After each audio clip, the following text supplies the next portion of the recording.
Experts by experience. Real conversations, real people, real stories.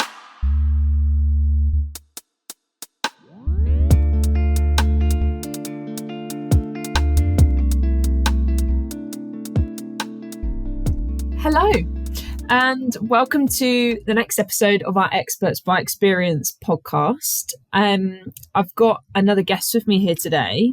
Would you like to introduce yourself? Hello, my name's Daniel Cunningham. I'm the Restorative Justice Lead from Victim First. Amazing. Nice to have you, Daniel. Thanks for having me. So let's kick off today by asking you to introduce yourself, share a little bit about your journey, and obviously specifically today we're going to be talking about restorative justice. So who are you? So as I said, my name's Daniel Cunningham. I'm the Restorative Justice Lead for Victim First. Our service covers Leicester, Leicestershire and Rutland, and in my role I deliver restorative justice to victims of crime within that area, also helping raise the awareness of restorative justice. So my journey within restorative justice, I'd say probably started about 4 or 5 years ago, working for another company when they started doing restorative justice in the West Midlands. So that was when I first learned about restorative justice, first began my practice then. And as I said, they were launching a restorative justice in service in the West Midlands, and that's when I received my training. First learned about restorative justice and how powerful it is, and also going into previous work that I've done with young offenders, previous work that I've done with people that are involved in gangs. And I think that restorative justice is one of the most powerful tools that you can use as far as trying to end that cycle of reoffending. So I think that's one of the things, when I even first heard about it, I thought, what is this? Like when I first seen the job advertised, I didn't know what it was. And then looking into it, I thought, wait there, the victim and the offender have a conversation about the offence. I was so intrigued. So to actually get to learn more about it and see the benefits of it, which we'll go on to speak about. I think, as I said, I don't think there's anything more powerful, to be honest, as far as trying to cut that cycle of reoffending. Absolutely. Yeah, it is one of the most powerful tools, and I'm so excited to have you come and talk to us about the things that you've seen and the ways in which it works, and kind of there are restorative principles, aren't there?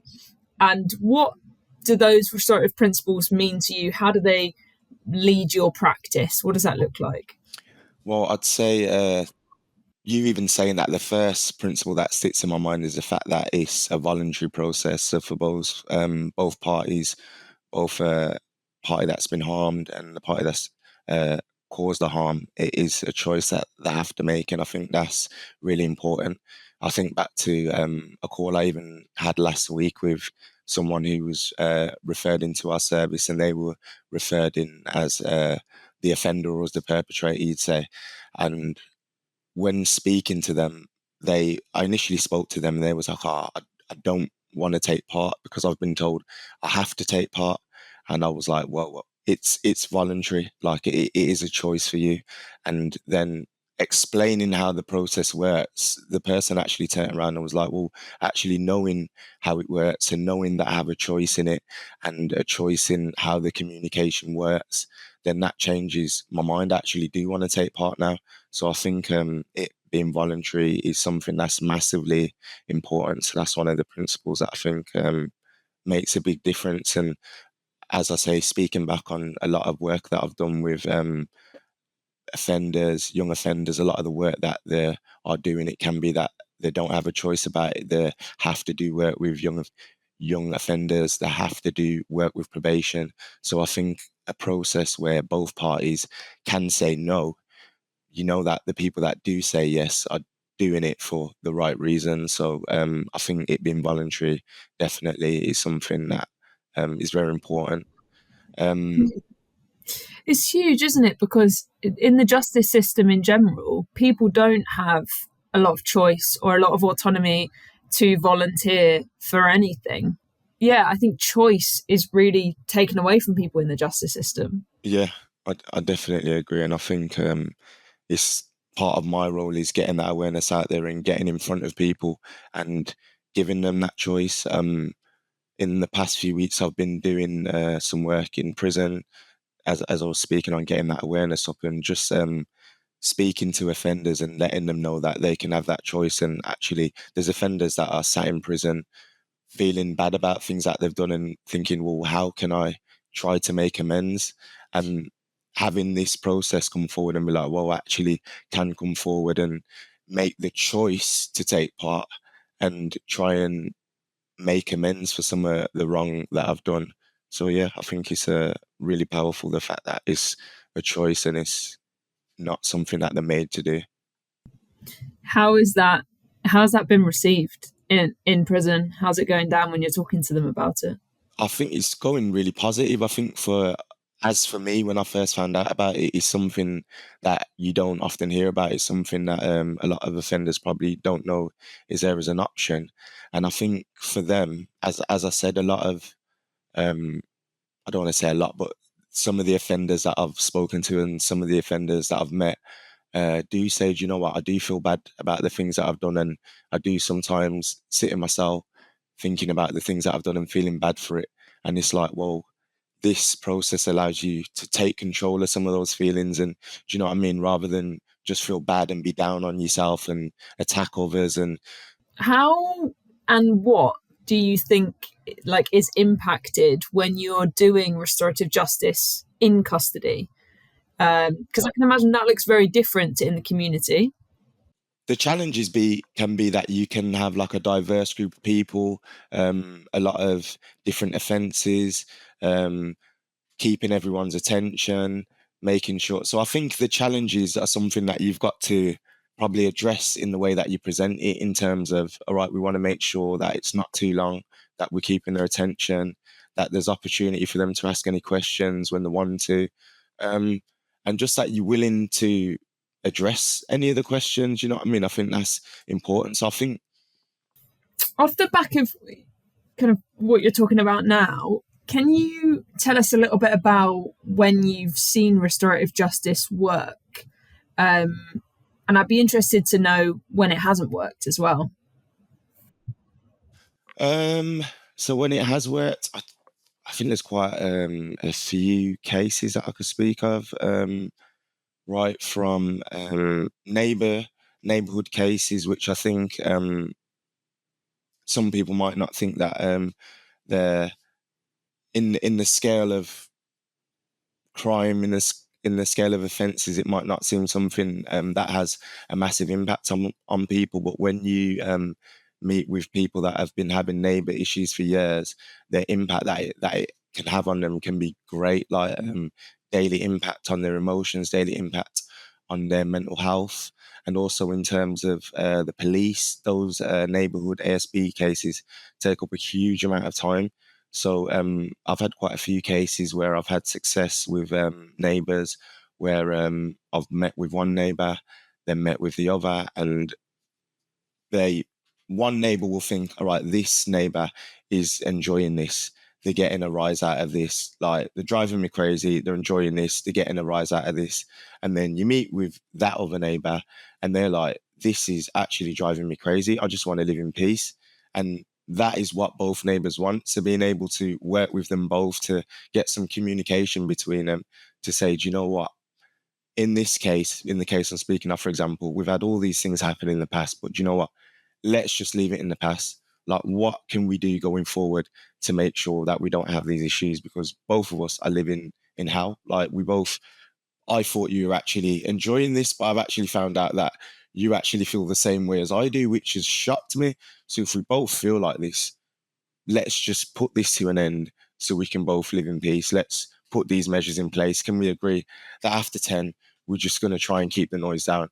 Can we agree that you're not going to step onto my property? Can we agree if you've got an issue next time, you just knock on the door and we have a conversation? Just putting these practical things in place has caused, as I said, both these ladies that live next door to each other were living in hell, had a huge impact on the emotional health, huge impact on the children that they were taking care of, because they were so depressed, didn't want to leave home, was scared, felt like they were treaded on eggshells, to be able to get rid of all that tension between them, stop the calls between the police. So the police are not getting all those calls from those neighbours.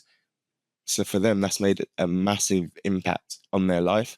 And I think, as I said, I think often people don't think about how impactful ASB and neighbourhood cases can be. But yeah, it can have a huge impact. I mean, that sounds so healing to be able to have that conversation, and for it to be somewhat facilitated as well. Like, in what did restorative justice look like in this specific scenario? Were you doing shuttle? Was it?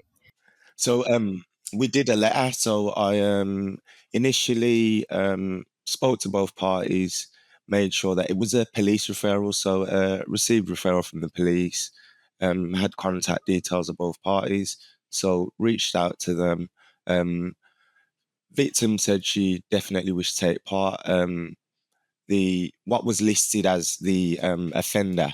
I think in this case, especially with neighbourhood cases, it can be that in this instance, they might be the victim or the offender, but it can be something that's gone on for years and it often moves around.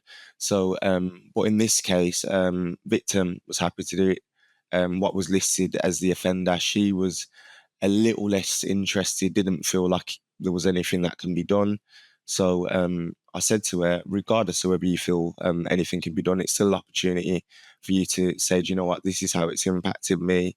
This is what I'd like going forward. There's still an opportunity to try and live in peace with your neighbour, because regardless of whether you think it's going to work or not, that is what you want. You're not living in peace now. I know it's not a great situation, so let's at least try to make it a better situation. And I think even just thinking often when speaking to people that are having neighbourhood issues, I don't even call and say, "Oh, are you interested in restorative justice?" It's more a conversation around, I'm aware, obviously, through how I've received the referral from the police in this example, I know you and your neighbour are having issues. I know it's affecting you. I know it's affecting your neighbour. Let's see what we can do to try and get these issues resolved through communication between you facilitated by me. So sometimes I think not even using the words restorative justice, but just what is it that we're going to do? What are the benefits of it? So yeah, having that conversation with both parties, booked an assessment in with both parties, check back in with the police, let them know this is the plan. I'm going out to meet both parties. This is something safe for me to do. Police are in agreement, happy for me to go forward. Went out and completed the assessment with both parties. And then, as I said, often you can get, and you know what as well, I think it's also important that when the impact as well, people might be experiencing these issues. It might be the first time that someone's actually sat them down and said, well, what's happened? What's been the impact on you? So I think it's really important that they're allowed that space. So it might be that, as I said, with this case, there's so much that's happened previous to this that I don't want that the conversation is around everything that's happened previously, but it's still important that both parties are allowed their space and time to express what the impact has been. So yeah, having that assessment and allowing that time and space for them to have that conversation, really important. When you're completing the assessment with a victim, when you're completing the assessment with offender, so what is it that both parties want from this process?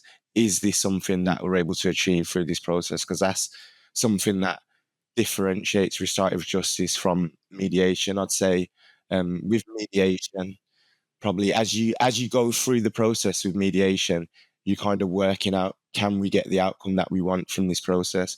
Whereas with restorative justice, you assess both parties, you know what the desired outcome is, and you know whether that can be achieved before you go forward with the process. Because if it can't, you don't go forward with the process. So that's the importance of the assessment, as well as obviously allowing them to have that time and space to speak about what the impact has been on them and work out what they need from the process and whether that is something that can be achieved through the process. Also laying out those options. This is how it works.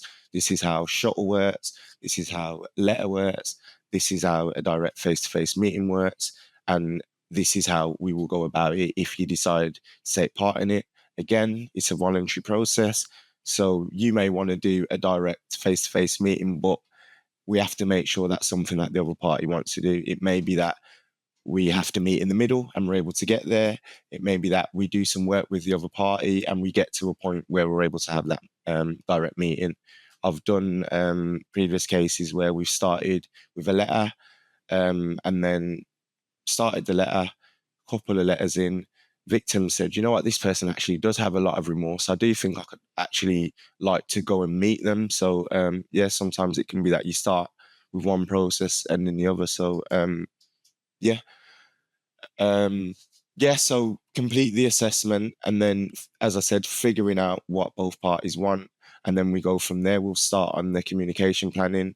As I said, with this case, it was, for me, I think the most, not for me, for both parties, not for me, because it's not about what I want, but for both parties, it was the impact. It was really expressing the impact that was important for them to say to each other, this is having this impact on me. And I knew once I met both parties that this was going to work because both parties felt the same. And I know that, and I knew that neither of them wanted to feel like this. So I knew that one party thought the other person was angry and enjoying it and didn't care. So letting them both know, do you know what, them having that communication and saying to each other, well, this is have in this impact on me. And then the other person being like, whoa, I had no idea, to be honest. I actually feel the same as you do. And I didn't know that I was making you feel this way because you've been making me feel this way. Like, can we just not do this to each other anymore and live in peace? And yeah, so it was formulating that through letters and obviously making sure that it was appropriate and yeah. And then once letters have been completed, just completing a follow-up with both parties, checking that they've got what they wanted from the process. And yeah, sometimes it may be that, because obviously, dependent on the case, it can be a lot of emotions, a lot of raw emotion. It may be that you complete a case and then it may be that you identify other needs that a person has. Obviously, within our service, we have specialist caseworkers, so it may be that it's been very emotional. I can refer to a caseworker so they can still get some ongoing support. So it may be that maybe youth offending support. It may be there's a youth worker or something, but it's about I don't want to bring up all these emotions, bring up all these feelings and then just leave them. So it's about completing that check-in, making sure they've still got support. And there's even with this case, for example, I called like 3 or 4 months later because I was curious, like how have things been? And she said, yeah, things have been fine. So I was happy to hear that the peace had remained between both parties. Yeah. And getting that follow up as well, is really, with any kind of this support, we want it to be as holistic as possible. I think having that aftercare and that follow up, like you said, is so vital because in a lot of these situations, restorative questions bring up, you having to talk about feelings of hurt and pain or forgiveness or blame, whatever it is. As much as we stay away from shame and blame, they're very human emotions. Yeah, I mean, it's so interesting hearing you take us through almost like a formula, right? It does feel it's like a human formula that has all these like nuances and really like human elements to it, but it's quite a structure to follow. Yeah. Yeah, it's really I think interesting. like even just like you touching on the emotions, there are times when I go out and complete an assessment and it's a matter of, I don't think you're ready for this. I don't think this is the best thing for you. And it's about, well, what support do you need now or what support do you need in the future to maybe get you to a point where this is something that you can manage? Because, I mean, you may have times where a victim feels this is something they can manage. And it's like, do you know what, as the professional and another touching back on another principle is to be impartial in our role. But it might be that a victim feels like they are ready and emotionally they are ready, but as a practitioner, you feel like you're not ready for this, and here are the reasons why. And if that is the case, it's a matter of protecting you, and even that it may be the same for a perpetrator as well, someone that's committed an offence, where you might have a victim who has a lot to say, is very angry, and it's, well, can, even though they're in the wrong as the offender and they're coming forward to try and repair that harm, is this something they can manage? And that's also a big part of my role, making sure that the messaging and the communication is appropriate. But as you said, there's a lot of emotion. Is someone speaking about the impact? I mean, I'm thinking back on a case where I brought a burglar, someone who burgled someone's home into prison, to meet the lady who had the lady whose home he'd burgled, and her saying to him, well, now my daughter doesn't sleep at night, and the impact that had on him. Do you know what I mean? So just thinking about, even though someone may say, do you know what, I'm ready for this and I'm ready to face the wrongs that I've done and try and repair that harm, it's making sure they are ready, because it's someone, especially if someone's in prison, like going back to their cell and thinking, oh my gosh, there's a little girl that can't sleep at night anymore because of what I've done. So it's making sure that someone is in the right place to be able to deal with. To take that. And making sure they've got the right support. Okay, so last question, Daniel, is what changes would you like to see within the field of restorative justice? I don't know if it's so much in the restorative justice field and more in just the criminal justice field in general. And I think just a lot more emphasis on restorative justice, a lot more awareness. I don't think there's enough awareness in every service, statutory services, probation, within the prison. So I think anything that we can do to get that awareness up, because I think it will make a massive amount of difference. And I think also making it easier, because I think even in terms of referrals that I may have had from services, and the ability to even proceed with the referral can be limited because of policies, because of structures that are in place. So I think there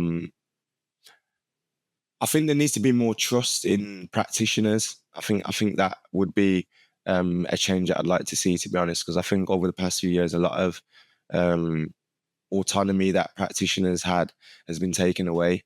And I think if there was evidence or research to back it up, then I think I could understand why. But I feel like in my experience, practitioners have always made quite sound decisions. They've always provided good reasoning for making their decisions, and like the safety and protection of victims and offenders is always at the forefront of what we're doing. And I think just to maybe get some of that autonomy back to be able, and that trust back to make those decisions on whether cases are appropriate or not, would make a massive difference to the amount of restorative justice being done. And I think that's a big change I'd like to see, to be honest. Amazing. What a way to tie us up. Leaving us with that actionable bombshell. That is amazing. Thank you so much, Daniel. And that's all we got time for today. But thank you for all your thoughts and sharing your experience with us. Best of luck with the work that you're doing. Thank you for having me.